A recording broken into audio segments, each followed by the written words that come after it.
మన ప్రభువును రక్షకుడైన యేసుక్రీస్తు పరిశుద్ధ నామమున ప్రియదేవుని సంఘం ప్రియదేవుని బిడ్డలారా మరొక కాల సమయం దేవుని వాక్యం ధ్యానించడం ముందుగా ప్రార్థన చేసుకున్నాం. ప్రార్థన కృపగల తండ్రి దయగల భయసారి బంగారు పాదాలకు లెక్కలైన వందనాలు స్తుతులు స్తోత్రములు గతించిన రాత్రి అంతా రేఖల తోటను కాచి కాపాడి సంరక్షించిన దేవ మరొక కాల సమయం సజీవ లేఖను చెప్పి ప్రార్థించుండగా వాక్యమైందోడు వాక్యం ద్వారా నాతో మాతో మాట్లాడి మీరే మహిమా ఘనత ప్రభావాలు పొందమని యేసునామమున నడుచున్నాం తండ్రి. ఆమేన్.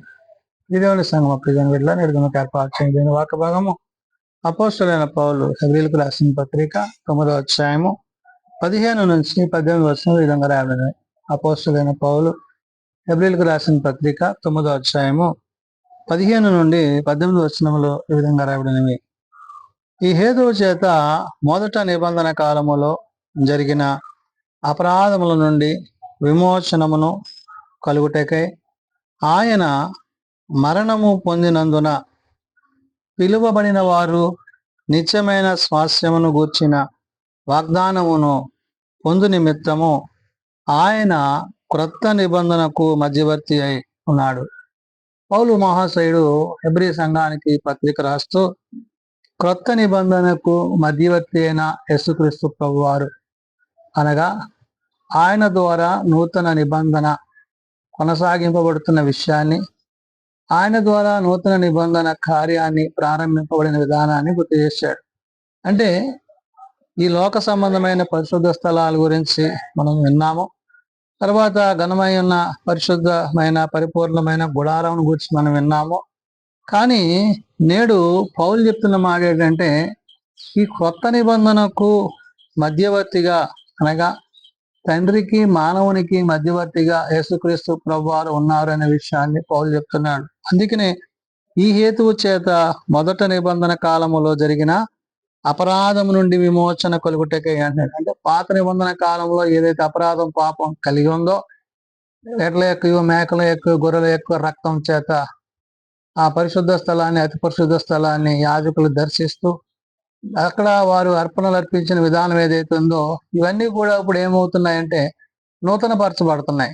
అంటే క్రీస్తు ద్వారా, క్రీస్తు రక్తము ద్వారా, ఆయన పరిశుద్ధమైన రక్తము చెందుట ద్వారా ఆ పాప పరిహార ప్రోక్షణ రక్తాన్ని ఆయనే తన శరీరాన్ని ఇచ్చిన విషయాన్ని పౌలు గుర్తు చేశాడు. అందుకని అంటున్నాడు ఈ హేతువు చేత మొదటి నిబంధన కాలములో జరిగిన అపరాధముల నుండి అన్నాడు. అంటే ఆనాడు జరిగిన అపరాధముల నుండి విమోచనము కలుగుటకే ఆయన మరణము పొందినందున అవన్నీ కూడా ఆ పాపాలు, ఆ అతిక్రమాలు మరి పాత నిబంధన కాలములో మరి ఆది నుండి ఏదైతే పాపం ఏలుబడి చేసిందో దాని నిమిత్తమే యేసుక్రీస్తు ప్రభువారు మనందరి నిమిత్తము ఆయన విమోచన క్రయధనాన్ని ఆయనే చెల్లించారు అనే విషయాన్ని పౌలు గుర్తు చేస్తున్నాడు.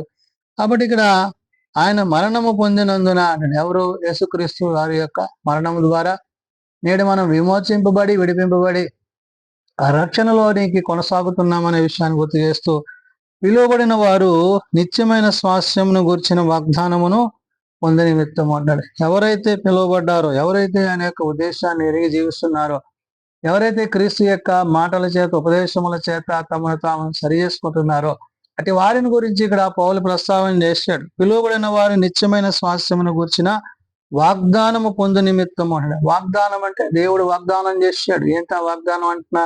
నేను మరలా తిరిగి వచ్చి నేను మిమ్మల్ని అందరినీ నా యొద్దకు చేర్చుకుంటాను. అంటే ఏంటి?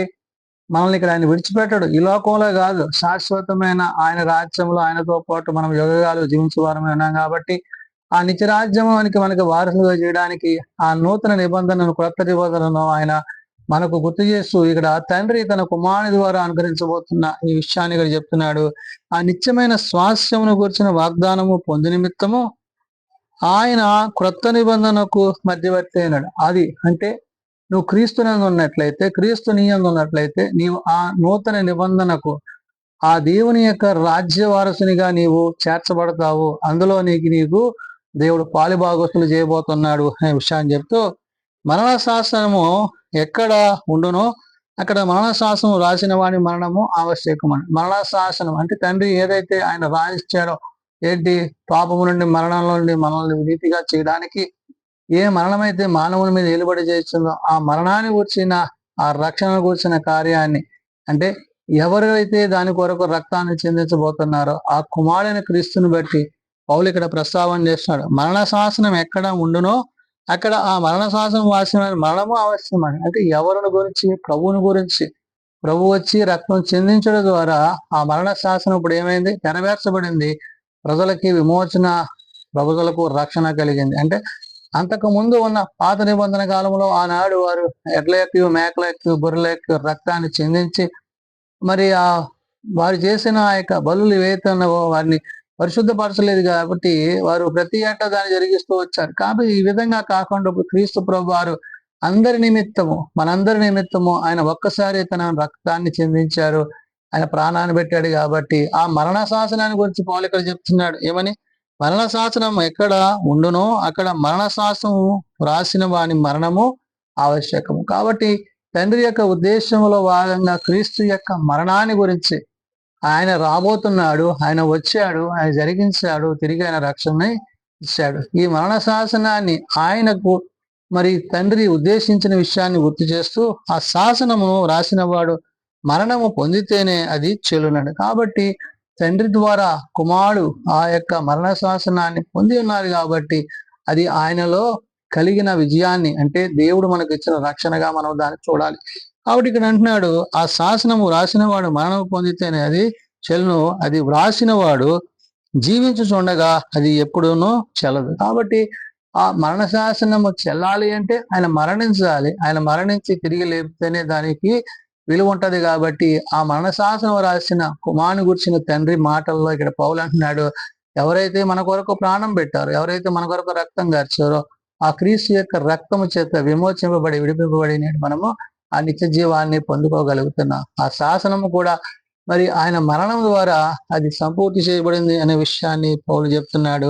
ఆ శాసనము రాసిన వాడు మరణం పొందితేనే అది చెల్లును, అది రాసిన వాడు జీవించుచుండగా అది ఎప్పుడునూ చెల్లదు. కాబట్టి ఆయన మరణించకపోతే ఆ శాసనం చెల్లదు. కాబట్టి ఆయన మరణించి తిరిగి లేచాడు. తండ్రి తన కుమారుని పంపించి ఆ మరణ శాసనాన్ని ఆయన సంపూర్తి చేశాడు. అందుని బట్టి ఇందుచేత మొదట నిబంధన కూడా రక్తము లేకుండా ప్రతిష్ఠింపబడలేదు అని. కాబట్టి ఆ పాత నిబంధన కాలం ముందు ఏదైతే వారు రక్తాన్ని ప్రోక్షించి ఎడ్ల ఎక్కి, మేకలు ఎక్కి రక్తాన్ని వారు చిందించారో అది కాకుండా నేడు ప్రశస్తమైన, పరిశుద్ధమైన, నీతితో కూడిన ఆయన రక్తం ద్వారా మనమందరము కూడా ఆ క్రొత్త నిబంధనకు, మరి దేవుని యొక్క రాజ్యానికి, మరి నిబంధనకు గుర్తుగా ఆయన మనల్ని చేసుకుని ఉన్నాడు. కాబట్టి మనము క్రీస్తునందు విశ్వాసం ఉంచినట్లయితే ప్రభు మన పట్ల చూపిన కార్యాన్ని బట్టి, ఆయన ఇచ్చిన నిత్యరాజ్యాన్ని బట్టి ఆ నిత్యత్వానికి మనం ప్రవేశించడానికి అర్హత కలిగి ఉంటాం. కాబట్టి శాశ్వతమైన రాజ్యంలో శాశ్వతమైన కృపచేత మనం జీవించాలంటే పౌలు ఆనాడు హెబ్రీ సంఘానికి, నేడు సార్వత్రిక సంఘానికి తెలియజేసిన మాట ఏంటంటే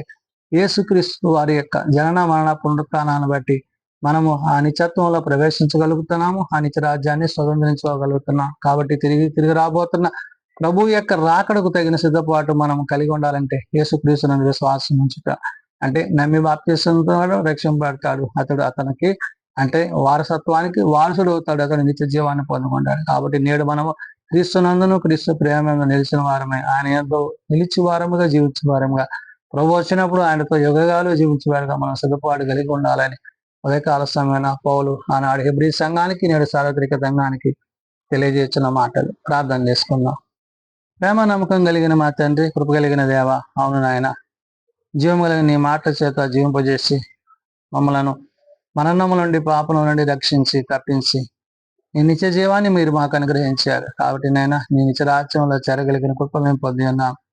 పాత నిబంధన కాలం ముందు నాయన మరి ఎడ్లకి, మేకలకి రక్తము చిందించడం ద్వారా మరి వారు ఏటేటా వాళ్ళు బలులు అర్పించేవారు. కానీ నాయన నేడు నీవు నీ కుమారుని పంపించి నీ కుమారుని ద్వారా మీరు మాకు ఇచ్చిన యొక్క నిత్యత్వాన్ని బట్టి, నిత్య రాజ్యాన్ని బట్టి మేము సదాకాలము నీతో జీవించే వారమై ఉండాలని నీ వాక్యం ద్వారా తెలియజేస్తున్నాం. ప్రభా, మన శాసనము నాయన నీ కుమారుని ద్వారా రాయబడి అది ఆయనలో నెరవేర్చబడి ఆయన మరణించి తిరిగి లేచి నీవు నీ కుమారుని ద్వారా మీరు మాకు ఇచ్చిన ఆ యొక్క నిత్యత్వ రాజ్యాన్ని, శాశ్వత రాజ్యాన్ని మేము పొందుకోవడానికి నీ సహాయం దయచేయండి. ఎవరైతే ప్రభు నీ యందు విశ్వాసం ఉంచుతారో ఆయన వారు నిత్య రాజ్యాన్ని పొందుకున్న వారే ఉంటారని నీ వాక్యం ద్వారా సెలవిచ్చున్నాం. కాబట్టి కొత్త నిబంధనకు గుర్తుగా ప్రభు ప్రతి వారి పాపం నుండి వినిపించడానికి నీవు నీ రక్తాన్ని చిందించి విమోచించి నీ కృపచేత మమ్మల్ని కాపాడి సంరక్షించుకున్నాం. కాబట్టి నాయన జీవముల నీ మాటలు యందు విశ్వాసములో, వాక్యమందును, ప్రార్థనను, కృపయందును ముందు కొనసాగచ్చు. నాయన ఏది నీ చిత్తమైనది, ఏది నీ ఉద్దేశమైనదో ఎరిగి ఆ ప్రకారం జీవించడానికి గట్టి కృప దయచేయండి. చిన్న బిడ్డలు, యవనాలు, పెద్దలు, వృద్ధులు, ప్రతి వారిని మరి వారి అవసరత లెక్కల్లో నీ సహాయం దయచేయండి. ఏర్పాటు చేయబడిన ఆ యొక్క కూడికలను బట్టి, ప్రార్థనలను బట్టి, ఉపవాస దీక్షలను బట్టి నీ సహాయము, నీ సన్నిధి కుటుంబాలపై మెండుగా కొమనొప్పి చేయమని, దీని పరిచయంలో తోడండి, సంరక్షించమని, మహిమా ఘనత ప్రభావాలు మీరే పొందుకొనమని యేసునామమున నడుచున్నాం తండ్రి. ఆమేన్. పరలోకమందున మా తండ్రి, నీ నామం పరిశుద్ధపరచబడుగాక, నీ రాజ్యం వచ్చుగాక, నీ చిత్తం పరలోకమందు నెరవేర్చినట్లు భూమి మీద నెరవేరుగాక. మానవుడు మాకు దయచేయం. నాళ్ళ ప్రార్థన చేసిన వారిని మేము క్షమించిన ప్రకారం మా ప్రార్థనలను క్షమించము. శోధనలో తేగాల్సిన తప్పించము. రాజ్యము, శక్తి, మహిమ నిరంతరము నీవే అయినవు తండ్రి. ఆమేన్. మన పరమ తండ్రి అయిన దేవుని ప్రేమ, ప్రభువైన యేసుక్రీస్తు కృప, ఆదరణకర్త అయిన పరిశుద్ధాత్మ సహాయము సదా తోడండి, సంరక్షించను గాక. ఆమేన్.